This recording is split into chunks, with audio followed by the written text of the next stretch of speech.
brainstorm. Today's episode is brought to you by Mary's Roadside Cafe at the corner of Route 3 and County Line Road. On Wednesdays, the patty melt is half price, and on Sundays, depending on how Mary and Ron do at the lake on Saturday, there's usually grilled trout, which they serve with roasted potatoes, the house salad, and sometimes butternut squash.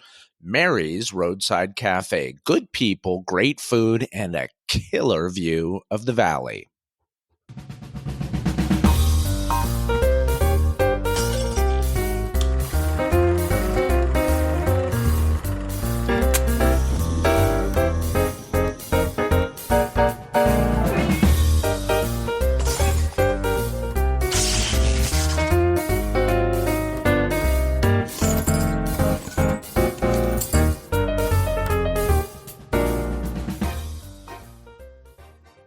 Dr. Geller. Dr. Troyer, episode 8. We're back. Yeah. Unbelievable. I was wondering where we went. I was confused. You weren't the only one. We got some emails on the topic. I'm not surprised. People are impatient. Yeah, they're used to a certain rhythm, certain cadence. I don't criticize. Yeah. Okay. Well, let's jump right into it. Today is your turn to super present excited. the invention. You couldn't be any more excited than I am. Wow. Okay. Maybe not. But before we get to it, a little bit of housekeeping. We had some emails. We had one from a listener named Mark from Atlanta.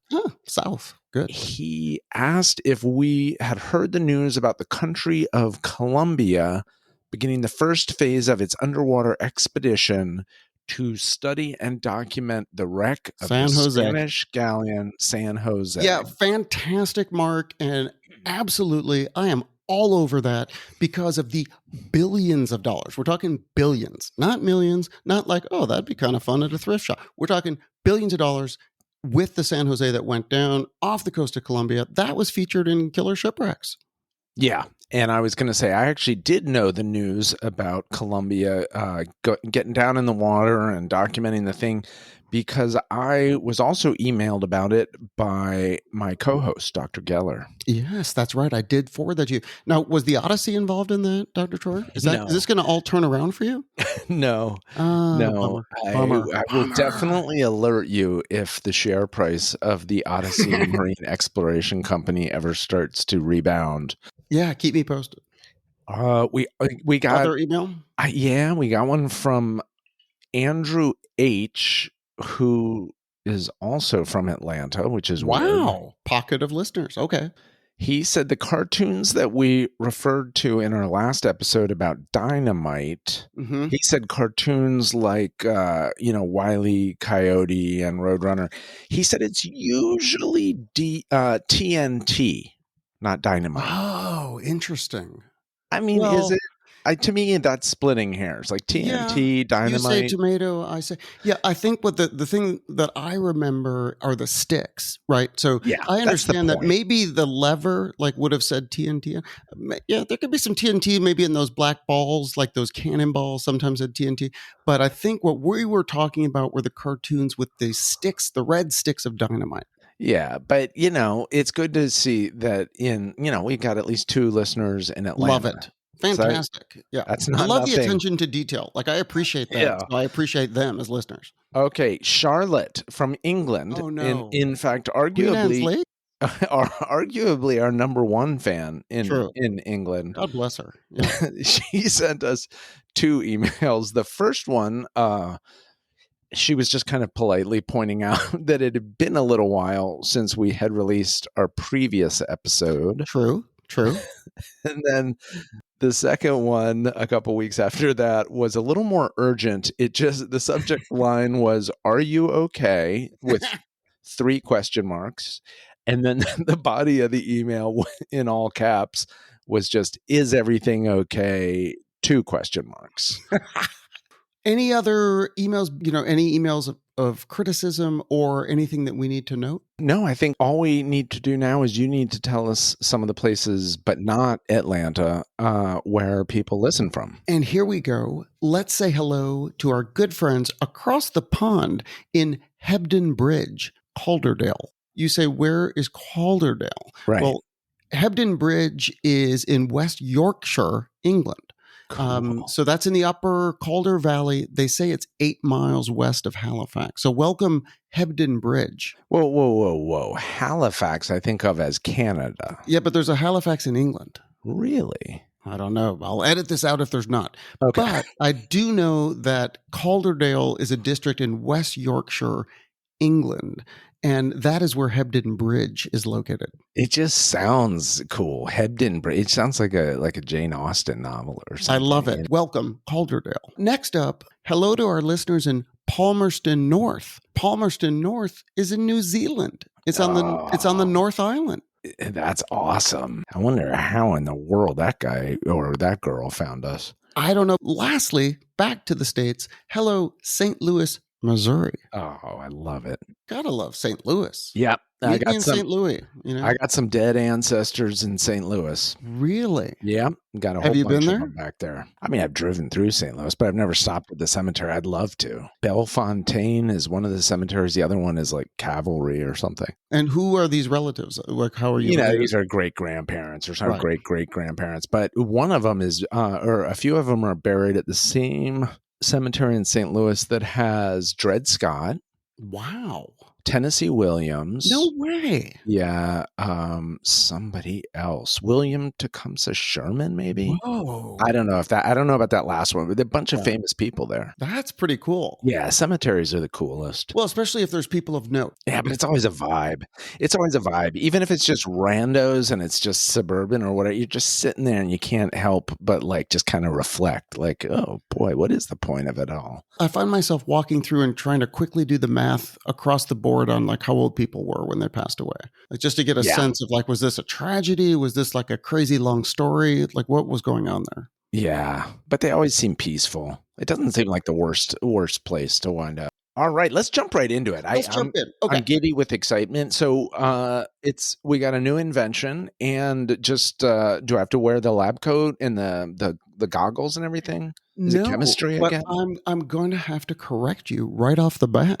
Oh. Because you said we were having a new invention. I, my friend, will be breaking all of our non-existent rules, shattering the norms by doing something that we haven't yet done. And that is featuring 3 inventions.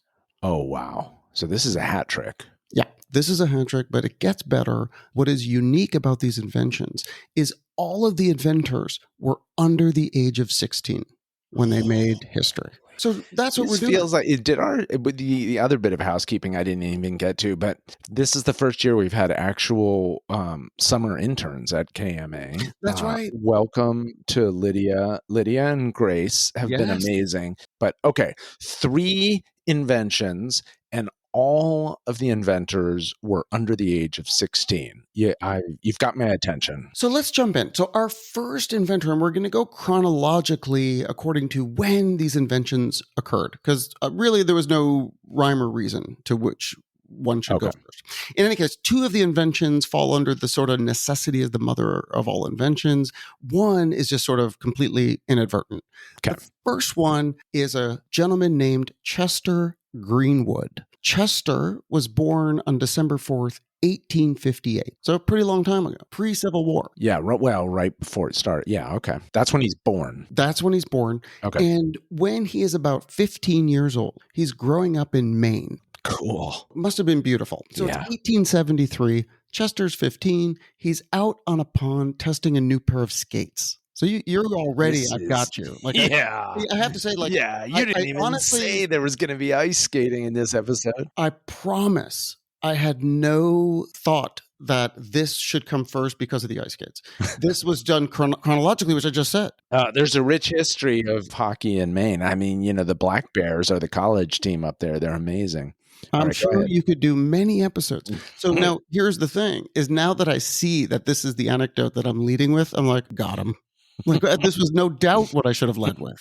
So anyways, Chester's testing these new pair of ice skates on a frozen pond in Maine, and he's really frustrated because his ears were getting really cold. He had tried wearing a hat, but he had very large ears.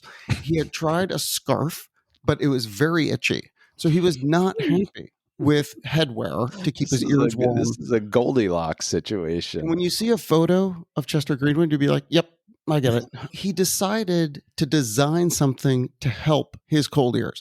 God So bless he got him. 2 ear-shaped loops that he made of wire and asked his grandmother to sew fur on the loops. So it actually kept the cold away from his ears. This wire with fur around each ear. Shout out to grandmothers. Grandmothers are the best. Like, he didn't go to his mom or dad. They don't have time for you. The grandmother's like, you know what? That's Chester. That's a great idea. I mean, it does sound like a rudimentary set of earmuffs, which it feels like that's what we're aiming here toward is earmuffs. Well, it's so great because, as you said, it was very primitive. It was okay. And it was successful in that it kept some of the cold away. But he kept improving on the prototype. And he started using a steel band to hold them in place so that they didn't jiggle around. And after 3 years, he got his contraption working to a point where he applied for a patent. And he did receive patent 188,292 for ear mufflers. That's what he invented as a 15-year-old. Great invention. Did he get rich off it? Great question. So the invention was an immediate success. Okay, This kid's 15. He was instantly selling thousands of them per year. And he called them Greenwood's Champion Ear Protectors. That's horrible branding. I mean, earmuffs is what we're talking about, but go ahead. He's 15. He is 15. He had no time for marketing class. Did he walk over to the LL Bean outlet and say the headquarters and, place them there as well? He probably had them at checkout. Like, hey, what are those? Those are interesting. What are they? Well, they're Greenwood Champion Ear Protectors. But anyways, by his mid-20s, 50,000 pairs were being mass-produced at a factory in his hometown of Farmington, Maine. Do you know where Farmington is? I think I do. You were up in Maine for a while. Yeah, I lived in Portland and in Brunswick.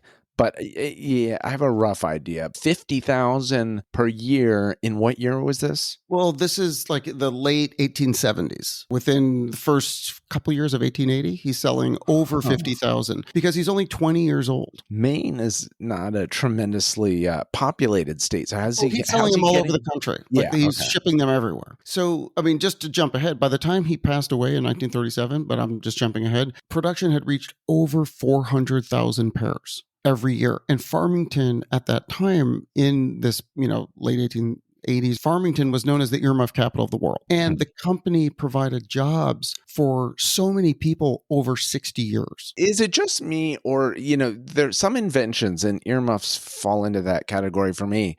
I am skeptical, like, is the patent even really going to protect it? It's such a great advance and everything, but also something that it seems like very easy to rip off and copy and just everybody kind of doing their own version of it. Like, you know what I mean? Well, it depends how broad the patent is and if it relates to sort of derivative inventions.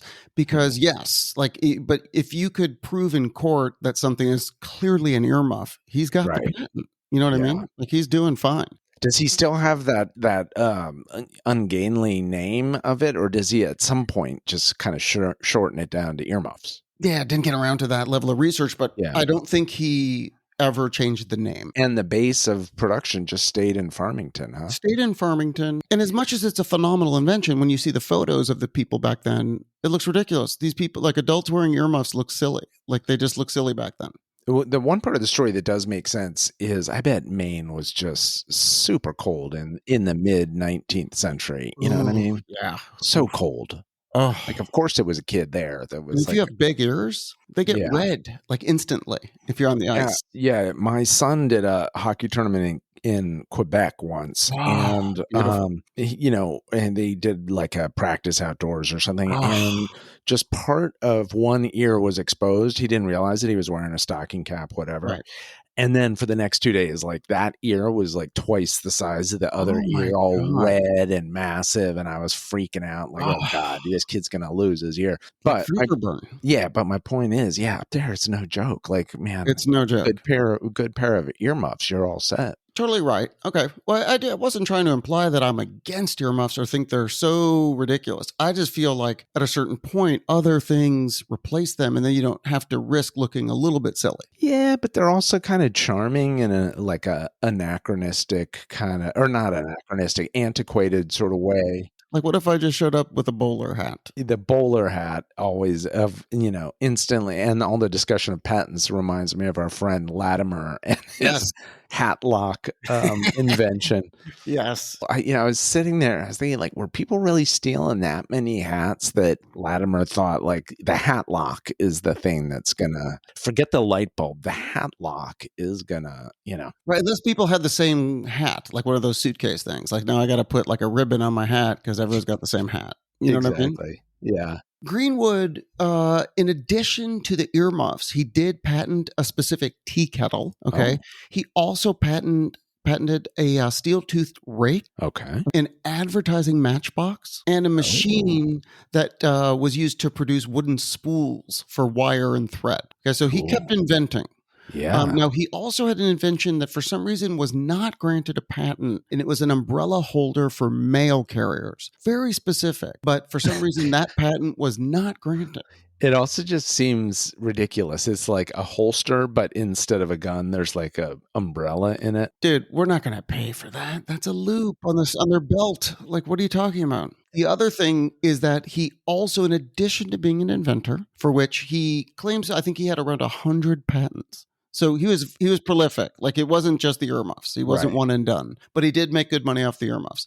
He owned a bicycle business, which back then was kind of interesting. He also had a business for an improved heating system, which, as you mentioned, cold winters. I was, when you started running through the numbers of how many earmuffs they were cranking out, I was sort of seeing him as a titan who then, like in the summers, is like, got a yacht on the Mediterranean, whatever. But all this other stuff sounds kind of penny ante, like, and I've also got a heating and AC business, It wasn't like he was just like a contractor. He was designing improved heating system. And I'm not just reading the contract. I'm just saying, like, he wasn't out there like with a wrench, like, what do you got, a problem with your antifreeze? And also, and this is so funny that it's almost like an afterthought when you read most of his bios. And when I say most, at least Wikipedia, he introduced one of the first telephone systems in Farmington, Maine. So, like, the guy that brought you earmuffs also brought you your telephone. If he you introduced that? Yes. Huh. Okay. So he was a force. Yeah. He was an accomplished machinist. He was active in the community, business developer, a very devout member of the Unitarian Church. Very committed to his family. His wife, Isabel, was a big woman suffrage figure. So very interesting person in her own right. And they had 4 children. So anyways, he ended up passing away, as I said, 1937. He did do very well. And did he stay? And he stayed in the Farmington area. He did. He never left Maine. That's cool. In 1977, the Maine legislature declared December 21st, which is the first day of winter, as Chester Greenwood Day. And Farmington, to this day, celebrates its native son with an annual parade on the first Saturday in December. So you can go online, you can see fire trucks are decked out with giant earmuffs. It's like a huge... I'm not joking. It's hilarious. It's awesome. It's a thing. So the Chester Greenwood House in Farmington, Maine is listed on the National Register of Historic Places. So he's very much recognized as, a preeminent inventor, not just because of the earmuffs. That's a great invention. Yeah. So that's a great invention. So he was 15. Yeah, he was only 15. The Smithsonian Institute. Yeah, I've heard of it. You've heard the name. I'm not going to quiz you. Sure. Has named him one of America's 15 outstanding inventors. Wow. And he still obviously is revered in Farmington. As a kid growing up in DC, Smithsonian was definitely the name that launched 1,000 school field trips. I mean, that was just every damn time. I could not wait to go to the Smithsonian because I heard they had such unique artifacts, like they have Abraham Lincoln's glasses. They have the contents of his pocket. I'm like, what? Yeah. Yeah, but then every once in a while you hear about some of the stuff they have in their collection that is problematic. Like, and we still have remains of, 1,100 Native American. It's like, wait, what? What shrunken head are you showing me? Yeah, that's not cool. good. Yeah, I agree. But about the Air and Space Museum is the best. It's the best. It's crazy that they actually have the spirit of sale. It's not like you're seeing a movie about it. It's actually hanging. Like the Spirit of St. Louis, that exact airplane. That was my favorite. If we were gonna have to traipse around a museum for a day, I wanted Air and Space. I agree, but we have to move on because we're going from Chester Greenwood. So Sure. I'm glad you enjoyed the story of Chester Greenwood. Mm-hmm. Again, let's remember he was 15 when that patent occurred. And he was on ice skates.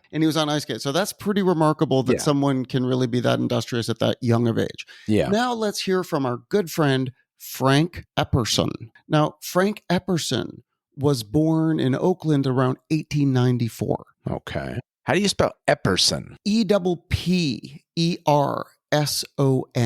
And the first name? Frank. Frank. So Frank was born in 1894. Okay. And he was out playing in 1905. So he's like 11 years old in Oakland, California. Mom calls him in for the night. He leaves a cup of soda with a stirring stick still in it on his porch. It's a pretty cold night. Sure. Next morning, he goes outside and he notices that his soda froze solid like an icicle. Right. So he's looking at his cup. And like most people his age, his first inclination is to taste it. Sure. So he gave the frozen soda a try, and he was pretty happy about it. Well, when you say taste it, I mean, if it's frozen solid, like he licks it. Licks it. Yeah. So it's not like a slushy thing. This thing was frozen solid. And it's not a huge conceptual leap that it would still taste good. Right. And it's frozen what you were drinking anyways. So it's going to taste kind of like what you liked before you put it in. Yeah. It's like people who put candy bars in the freezer. I'm like, okay, yeah, I mean, it's cool. It's still a candy bar. It's just harder to eat now. Right. It's not like your cell phone. It's not like, wait, why is that in the freezer? It's like, no, candy bars are fine in the freezer. They just taste a little, you thaw them out. You know what's not fine? iPhones. When we were at that hockey tournament in Quebec and it was like, 10 below one day, the phone was constantly conking out. Yeah, we found my mom's cell phone in the refrigerator when we were staying with them over the holidays. All right, so anyways, young Frank, likes his treat that he inadvertently discovered after having his soda frozen. I mean, he's only 11, but there's no better expert on, treats tasting good than an 11-year-old. You know what I mean? It's a one-person, test audience. It's like, I like it, so I know every single 11-year-old. You know what I mean? It's a pretty simple calculus at that age because there aren't a lot of variables. I like sweet things. Do your friends like sweet things? Yes. Do you like it in this form? Yeah, sure, I do. He named his new treat the Epsicle, named after him and combining icicle, obviously. So it's the Epsicle. That's better. That's better than that long ass Chester, Greenwood thing. That's a long name. I feel like we've had a few of those, like in our where it's like the name starts off where it's like, wait, what are you calling it? Yeah, well, with the chewing gum, and there was like the Maine. It was like some like the state of Maine something chewing gum. It's like, dude, come on. Right, you do have a particular, I wouldn't say annoyance, but you definitely have low tolerance for certain types of names of products. Names. Yeah. Okay, Epsicle I like. I Epsicle, so does that take off? He's basically just sharing it with friends, and they're all having a great time. So a few years later, he decides, I'm going to take my Epsicle to Neptune Beach, which is essentially the West Coney Island. That's how they describe it. Cool. So it's sort of like this, big kind of bustling area. In the pre-Depression days, Neptune was where everything was happening during the summer. So Frank starts selling Epsicles and people are going nuts. Yeah, that's a good one. You combine it with the beach and it's like, all right, this is awesome. The other invention that summer at Neptune Beach were the snow cones. It was Epsicles and snow cones. Wait, do you think the snow cone people ripped them off? No, they just had their own version. Again, it's just form. You know what I mean? Yeah. His was a frozen treat. See, snow cone to me has the advantage. You can kind of, chomp into it and get some. Like I've had this debate with my mom. I prefer the crushed ice. She likes that kind of square stuff that you get at Starbucks, and she'll just chomp down on it. You can hear my mom chewing ice from across the room. It's But you could technically still chew the snow cone ice because it is granular, but it's still it's easier. It's not such a you're auditorily. I'm just saying, if you have misophonia or whatever, like an issue with sound, you're going to experience. Is that what misophonia? Yeah, that's what it's called. I suffer from it. Wait, where like the sound of somebody eating right next? Yeah, I think I have that also. Yes to all of that. So let's not get into it. Hear my mom chewing ice. Woo. Okay, I don't want to. I'll see if I can get an audio clip of that and we can just sprinkle it in Please here. never, ever share. So anyways, Frank knows he's got a hit, right? So he files a patent in 1924 and he wants to share his ice pops, with the world. Okay, now is it specific to carbonated stuff or it's just flavored ice pops of all kinds? Water-based. Water-based. And you should see the patent drawings, and I highly recommend you check them out. They're incredible. So Francis William Frank Epperson was granted U.S. patent 1,505,592 on August 19th, 1924. Cool. So he's a young man. Although it's a tough time to go into business. I mean, the depression is about to... And again, you see what's coming down the road. But his patent for his, quote, frozen confection of attractive appearance, which can be conveniently consumed without contamination by contact with the hand and without the need for a plate, spoon, fork, or other implement. Good point. It's sort of, it shares some similarities with the lollipop, but I assume the lollipop was already well in circulation by this point. This is very specific. It's a frozen treat. Yeah. The patent also illustrates the requirements for a perfect ice pop, which includes recommendations on the best type of wood to use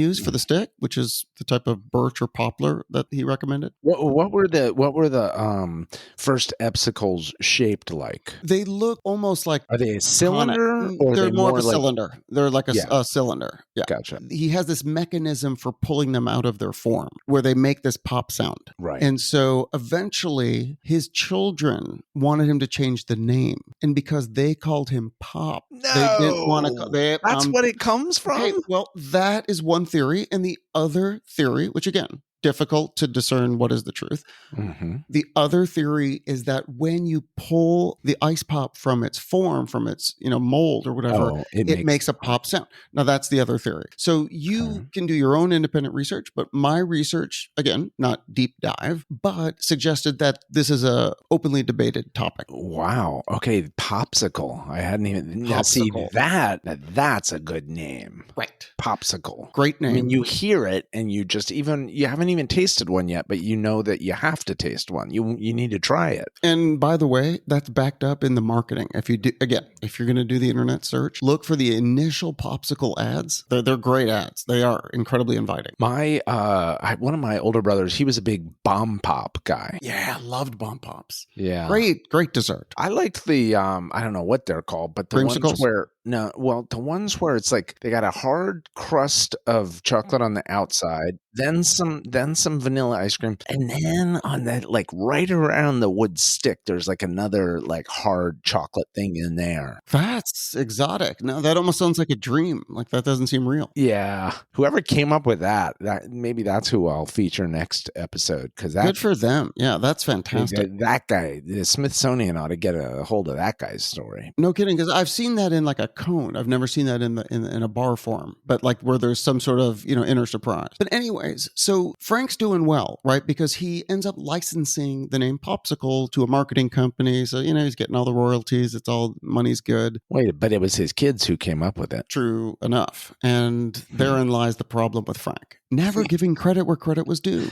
Yeah. But anyways, that's a separate pod, and that's in the true crime section. We got an email about next season where I forget the guy's name, but he said we should do a killers. Wow, that's a great idea. I like that idea. That's actually interesting. Okay, so our own take on true crime. Yeah. Okay. Anyway, so Frank's doing pretty well, but then the Great Depression hit in 1929. I was worried about that. Yeah, and so Frank and the family fell on hard times. At this point, he's like, what, 13? I mean, he's still... Exactly. He's still underage, technically, but supporting 3 kids in a healthy cigarette habit. Yeah. But not allowed to have a bank account. Not quite old enough to get on the big boy rides, but still old enough to buy a snow cone. So good for Frank. As he said about himself at that time, quote, I was flat and had to liquidate all my assets. Oh. So, he almost speaks in that sort of guys and dolls. Was that a intentional pun there? Liquidate the asset, the assets. That's great. Popsicle. Okay. Had only you been there to, ask him that. Yeah. He also went on to say, I haven't been the same since. And so, unfortunately, Frank ended up having to sell his rights to the Popsicle creation to the Joe Low Company. Oh, Right after he man. sold those rights is when Popsicle, the now trademark name, was catapulted into what they refer to as dessert stardom nationwide. When you say he sold his rights completely, or he Yes. would still get a little sliver of the action going No forward? sliver, no droplet Oh. from the Popsicle name. He got screwed, huh? He got screwed. So, anyways, though, so depression took its toll, and unfortunately, it even impacted popsicles. They had to come out with a 2-stick version to attract customers, sold for 5 cents. I forgot about that. I mean, when we were kids, there were still ones that had 2 sticks. Do you For remember sure. that? That Yeah. was like a big thing. Like they had to, that was a way of enticing And people then back.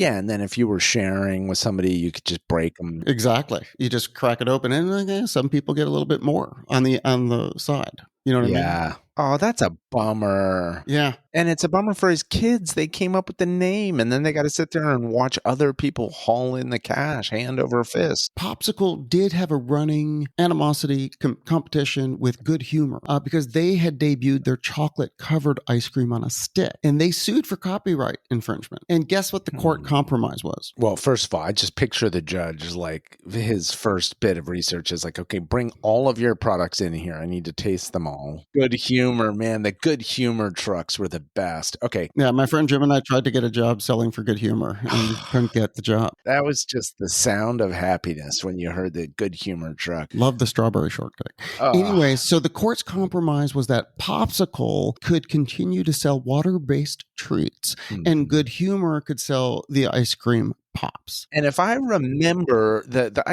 ice cream based ones were a little more pricey by the time we were kids. Like that was a more of a deluxe treat, whereas the water based one you could, maybe still a nickel, afford. But yeah. Yeah, I don't know about a nickel. No, but those ones that it's just like the most rudimentary popsicle. Right. Which was like, okay, you clearly couldn't afford the strawberry shortcake. Exactly. You had to go for that. Yeah. Wait, was strawberry shortcake the one that was like almond encrusted or nut encrusted? Yeah. Did they do that on Postmates? All right.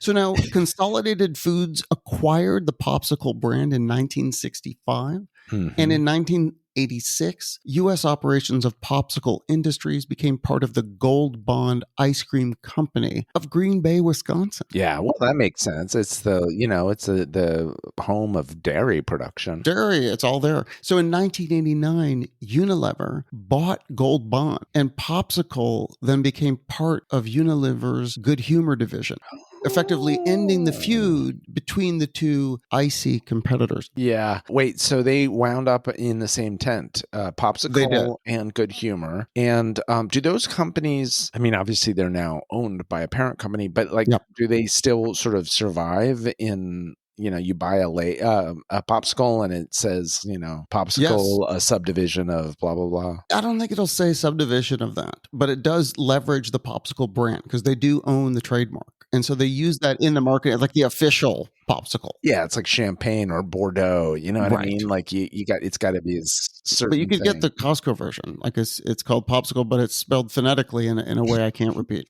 But anyway, so today hundreds of millions of popsicles are eaten every year, and there are more than 30 flavors. Grape, lemon, lime, banana, cherry, raspberry are among the most popular. Of course, the classic orange is also, I think, always the top seller. Yeah, that's weird because, like, if for me, it's like I'll take a grape over the orange, but I guess But as you said, it's more of is this just a novelty? Because everything's referred to as a popsicle, whether produced by Breyers or Dole or Tropicana. The bottom line is it all goes back to Frank Epperson, whose invention on one cold night led to over 2 billion popsicles being sold last year. It's also kind of interesting that this went down in the Oakland, San Francisco area, both the popsicle and the snow cones, whereas I would have just bet anything that like this is going to be a Coney Island vibe or some kids in New York are going to come up with this. Well, ironically, though, it was known as the Coney Island of the yeah, that's probably why I said Coney Island, because you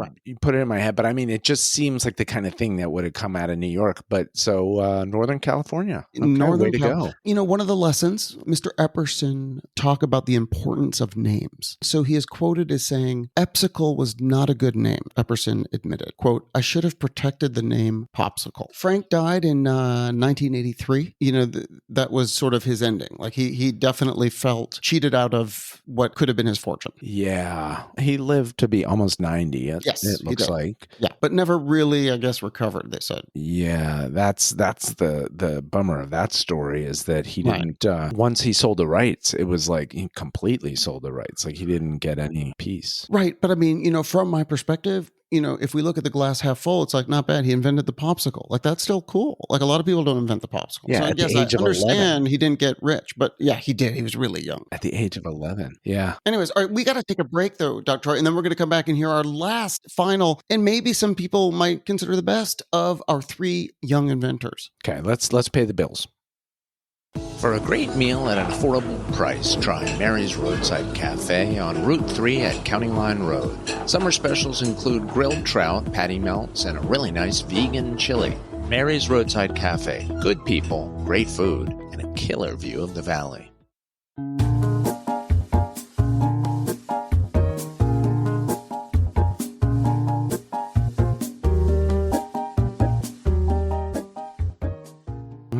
Have you had that vegan chili, by the way, at Mary's recently? Dude, yeah. Is it really good? Yeah, it's delicious. You get the onions in there. Wow. They still don't carry vegan cheese, so you can't do the full experience. But you see, I don't have that issue. Yeah, I wouldn't care. Yeah, you put the onions on top. I love the chili. She's good. Yeah, that's a good place. Okay, we've done earmuffs. We've done the popsicle. How could you possibly have one that's better than those? I'm telling you, this was all done chronologically, as mentioned at the top of the episode. But in any case, our final inventor is a woman named Becky Schroeder. Schroeder. Becky Schroeder. In 1972, Becky was 9 years old. So just a little bit older than we are. Yeah. What was she doing in 72? Was she dodging the Vietnam War draft? Not quite. A, she was a woman. B, she's 9. But she was in the car while her mother was doing the shopping. Wait, she left Becky in the car while the mom's inside the store? Yeah, nowadays you'd get arrested for that, but go ahead. Well, and it was dark. Ooh, where are they? Near Michigan. Although the early 70s is... I'm not allowed to give her exact location. Go on.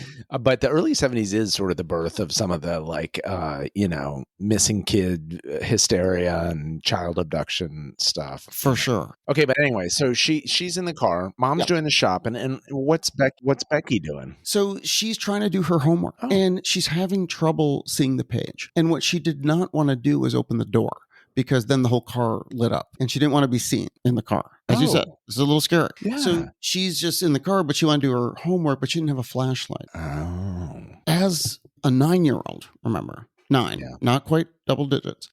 She was thinking to herself, quote, "It would be neat to have my paper light up somehow." And with that, Becky decided to invent glowing paper. Oh, I thought she lit it on fire. That would take this in a very different direction. Wait, glowing Fortunately, paper? This isn't a pyrotechnic explosion. I've never heard of glowing paper. Did that go anywhere? Let's just give Becky a chance. Okay. Remember, she's only 9. So she went home and she said, "I tried to use fluorescence." And so again, fluorescence, one of 2 kinds of emissions of light. Yeah. Don't tell me she smeared fireflies all over the paper. Not quite. But she was thinking of that sort of like fluorescent type of thing when you use a black light and all that kind of stuff. So then she did think of fireflies. And she's like, well, I don't know what to do about bioluminescence. And, as a 9-year-old, doubt any 9-year-old could even spell that. Yeah. You know what I'm saying? But she was also, it doesn't seem like it's going to scale. You know what I mean? Like, how do you transfer bioluminescence to a paper? Yeah. Well, again, even the transfer mechanism, it's like, what? Well, then again, remember the color purple came from millions of shellfish originally. Yeah. Callback. We call that a callback. Yeah. So anyway, she was thinking of those fireflies. And so she started trying to figure out how to integrate that type of technology into a piece of notebook paper. Again, not your typical hobby for most kids. You know what I'm saying? Good for her. Yeah. Most people would be like, my kid doesn't wear diapers at they're 9. Oh, my kid's inventing glow-in-the-dark paper. Yeah. So that wasn't working. So then she started thinking about her glow-in-the-dark Frisbee. And she started reading about phosphorescence. Did you have one of those? I had one of those. Oh, yeah. I love that. Those are cool. So you had to stick it under the light for a while to make it a really work. long time to get it bright. Yeah. And then soon it starts to dim, and then it's like you've lost lost your Frisbee. But I definitely remember like the thrill of going outside. It's like, here we go. Throwing a Frisbee. Yeah. And then it gets caught in the tree and you're like, okay, but it's kind of cool. It's up there glowing. Maybe tomorrow we can get it. We can hit it with a ball or something. Okay.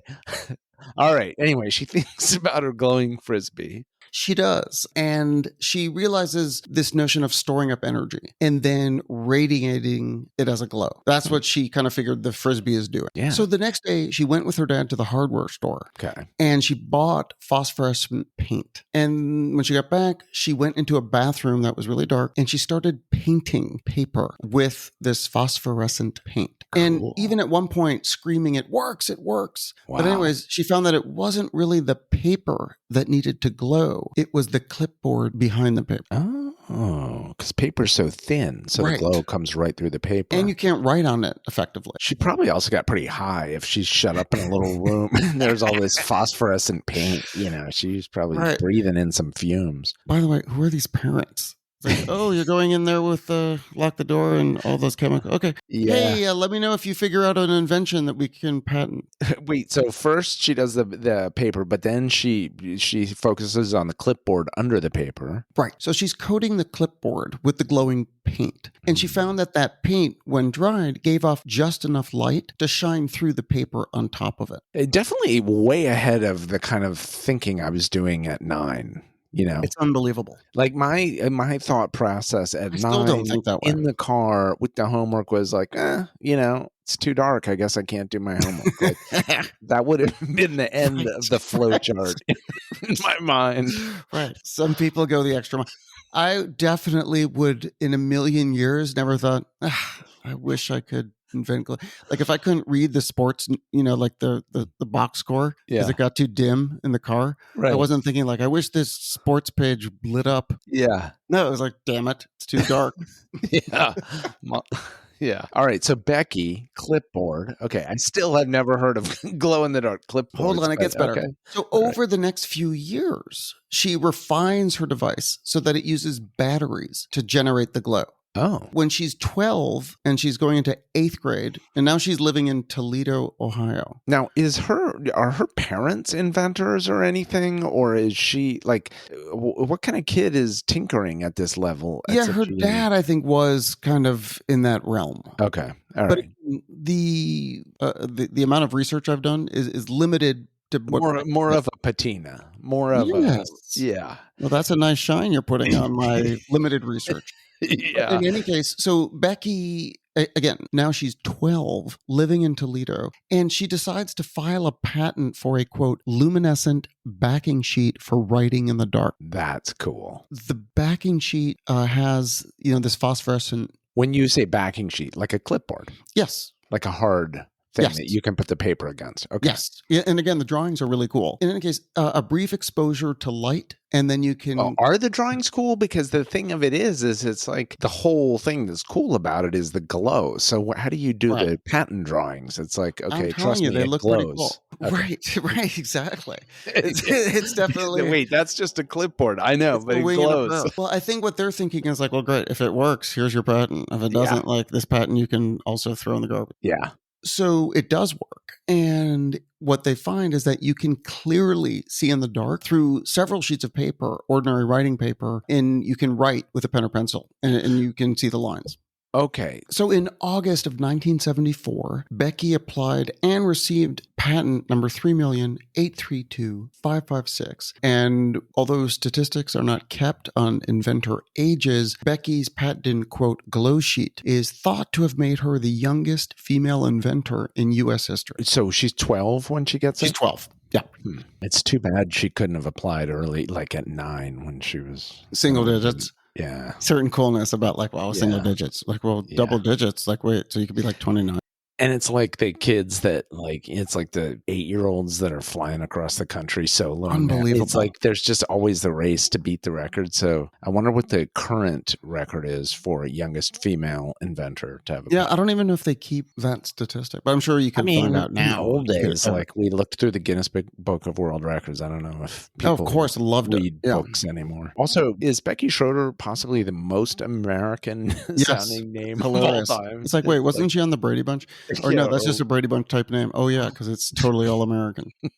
But yeah, so Becky Schroeder, again, in 1980, I think they said less than 20% of all patents were issued to women. So she was in a very elite category in 1974, being so young and a woman. Yeah. Are we aiming toward her eventually saying, wait a minute, screw the backing sheet, screw the paper. How about glow in the dark ink? No, that's not part of this. Okay. You can edit all that out. Okay. So she was featured in the New York Times. If you go online, you can see she was on like an article about her invention. And her invention really started to sell because photographers were using it in darkrooms so that they could write. Critics started using them to take notes in dark theaters. And restaurants brought them to make menus more legible in dim lighting. Even nurses working in hospitals at night use them to not wake up patients. Yes. Well, and the other thing I thought is the military, but I guess military and is sailors just a in the Navy. Sailors in the Navy use the invention at night on ship decks. Yes, that's exactly right. Still powered by battery? Battery optional, but also from light. Like it was less than a minute of exposure to a normal size bulb, and things would light up for a really long time. Really? Yeah, they had honed it pretty well. Gotcha. So tons of new products started coming out using this technology that she had patented. So NASA, of course, came because they had been developing something similar. Please tell me that Becky shared at least somewhat in the success of this product. She didn't get the Epsical treatment. No, she did. And so she went on to receive 10 patents for this product for all the improvements she made to her glow panel. And she ended up selling her inventions through a company that she created and was based in Toledo, Ohio. Nice. And several large companies offered to buy her patent rights. But unlike Epperson, she and her father decided to sell Glow Sheet on their own through their own company. Well, they had the advantage of not, the business not coming of age during the Great Depression. Right. So they, maybe had more resources than poor Epperson. Timing is everything. Now, Schroeder's age, as mentioned, made her a little bit unusual, and her gender. So as I was referencing earlier, but I probably missed all the dates or percentages, in 1976, less than 4% of awarded patents were given to women inventors. Think about that.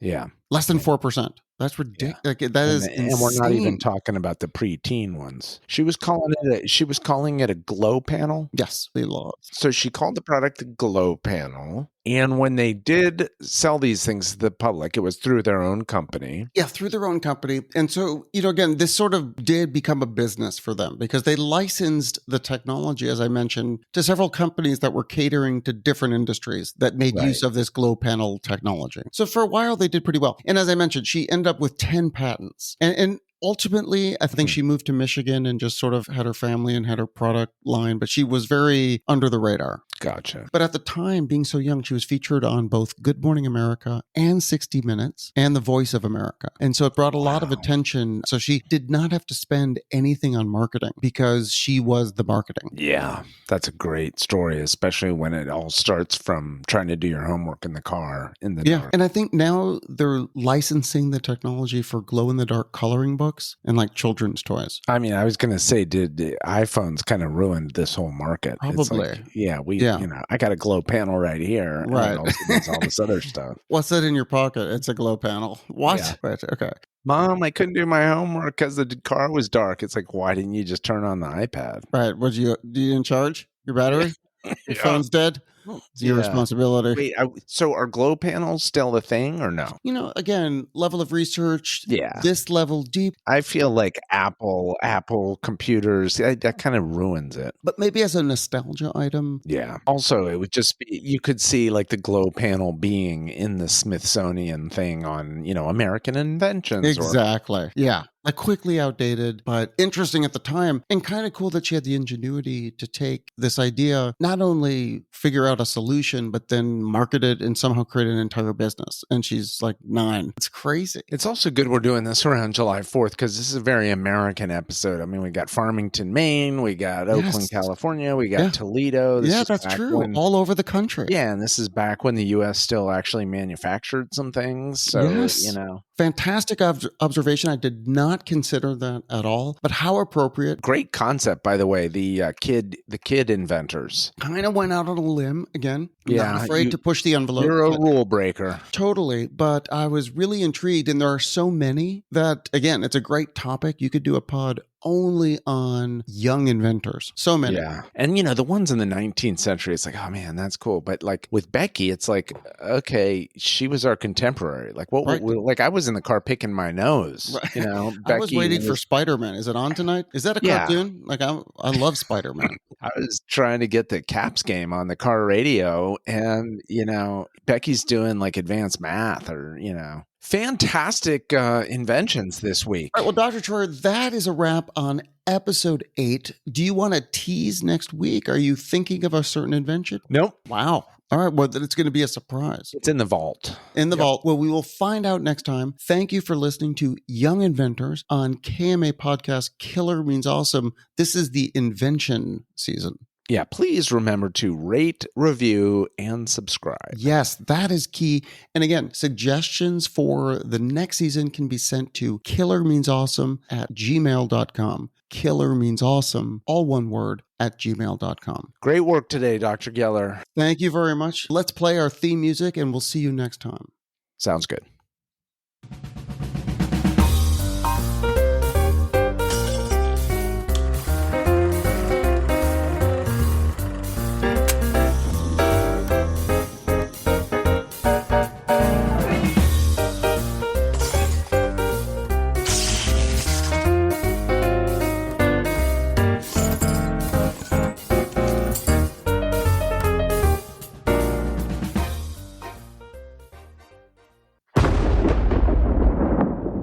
Brainstorm.